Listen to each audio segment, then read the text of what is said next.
D'une voix forte, Lazare vient dehors, et le mort sortit, les pieds et les mains liés par des bandelettes, le visage enveloppé d'un cierre.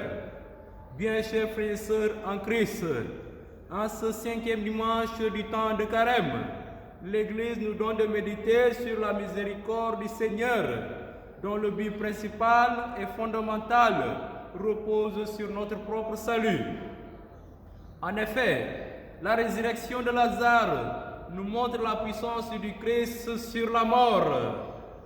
Cette puissance, Christ lui-même l'a démontrée à travers sa mort-résurrection. Comme Lazare, il nous invite à sortir de nos tombeaux de peur et à lui faire confiance, car notre délivrance est en lui. Chers amis dans la foi, Dieu, en créant le monde, n'a pas créé l'homme pour qu'il vive dans la misère, laissé à lui-même sans but. Rappelons-nous que dans Isaïe chapitre 47, les versets 1 à 7, Dieu dit à Jacob, « Ne crains pas, car je t'ai racheté, je t'ai appelé par ton nom, qui es à moi. Quand tu traverseras les eaux, je serai avec toi. Les fleuves ne te submergeront pas. Quand tu marcheras au milieu du feu, qui ne te brûlera pas, la flamme ne te consumera pas. Car je suis le Seigneur ton Dieu, le Saint d'Israël, ton Sauveur.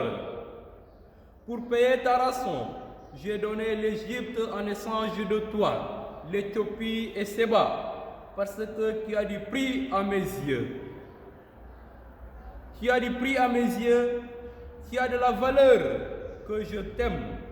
Je donne des humains en échange de toi, des peuples en échange de ta vie. Ne crains pas, car je suis avec toi. Je ferai revenir ta descendance de l'Orient, de l'Occident. Je te rassemblerai.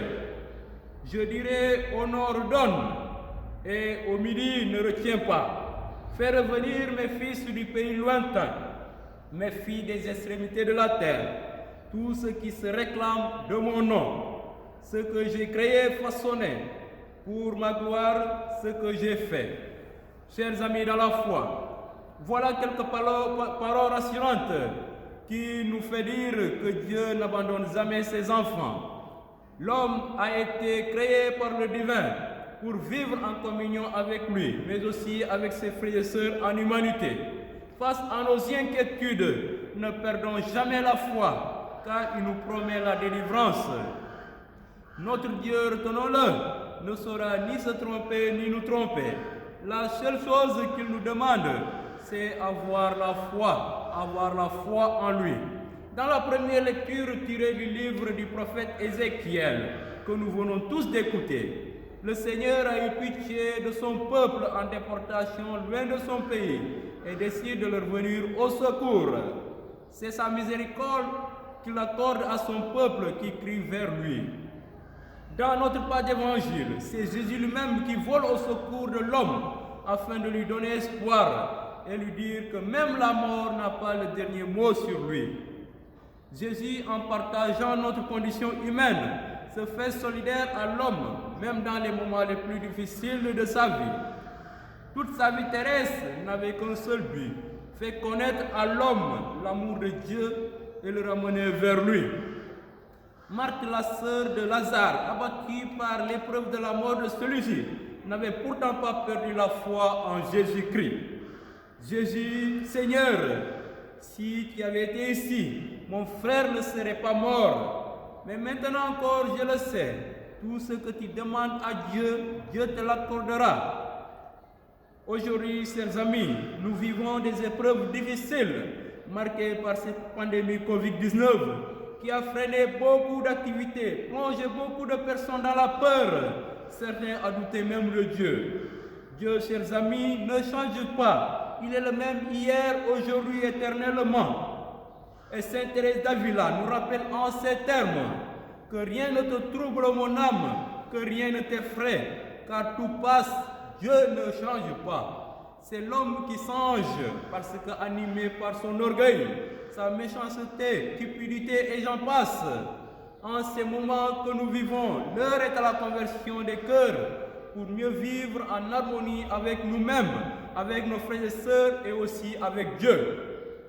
Convertir nos comportements, nos mentalités, cessons d'être rebelles face aux décisions étatiques mises en place pour le bien de tous.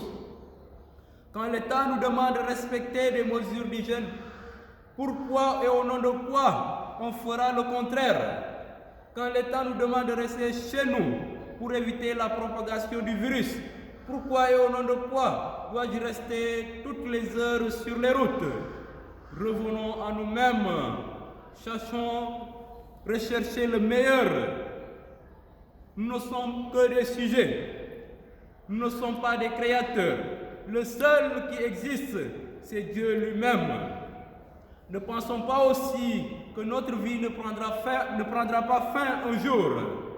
Personne, je dis bien personne, ne descendra dans sa tombe avec ses biens. Quand l'homme décide de vivre loin de Dieu, loin de son Dieu, il devient responsable de tout ce qui lui arrive. Dieu nous aime et il ne veut pas la souffrance de l'homme. Sa gloire, chers amis, c'est l'homme debout. La gloire de Dieu, c'est l'homme debout. Même dans les profondeurs, quand l'homme crie, le Seigneur l'écoute. Il ne retient pas nos fautes, car près de lui se trouve le pardon. De tout notre cœur, prions et n'ayons pas peur, car le Saint d'Israël est avec nous. Dans la page d'Évangile, Marc nous sert d'exemple aujourd'hui. Face à cette crise, ne perdons pas la foi. Disons avec confiance, Jésus, tu vas nous sauver. Jésus, tu vas nous délivrer de cette pandémie pour la plus grande gloire de Dieu et le salut de tout genre humain.